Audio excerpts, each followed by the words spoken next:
Dans cette vidéo, on vous propose une progression au clean and jerk. Pour la première étape, on fera du muscle clean. Le but du jeu, avoir la trajectoire de barre la plus verticale possible et avoir la rotation des coudes la plus rapide possible. Les pieds, eux, restent sous les hanches et ne se déplacent pas. Deuxième étape, high hang squat clean. Sur cette étape-là, ce qui va être important, c'est de garder le buste vertical et de venir chuter rapidement après un léger dip sous la charge. Votre pied passe d'écart de hanche à écart d'épaule pour être capable de réceptionner en squat complet.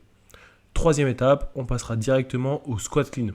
Là encore une fois, on doit essayer de retrouver un point de contact qui se situe en bas des poches de votre short, retrouver une extension complète et toujours cette position de down afin de vous retrouver dans un squat complet.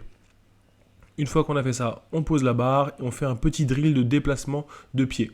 Dans cette position-là, qu'est-ce que vous cherchez? Vous cherchez à avoir le pied avant qui est légèrement devant le genou avant et la jambe arrière qui est légèrement fléchie. Ramenez d'abord la jambe avant, puis la jambe arrière. Ensuite, on fait la même chose, mais cette fois-ci, on bouge les pieds et on bouge les bras pendant la chute. Là, c'est un petit drill de timing. Je bouge les pieds, je bouge les bras, je ramène les pieds et je ramène les bras. Encore une fois, jambe avant, jambe arrière, puis les bras.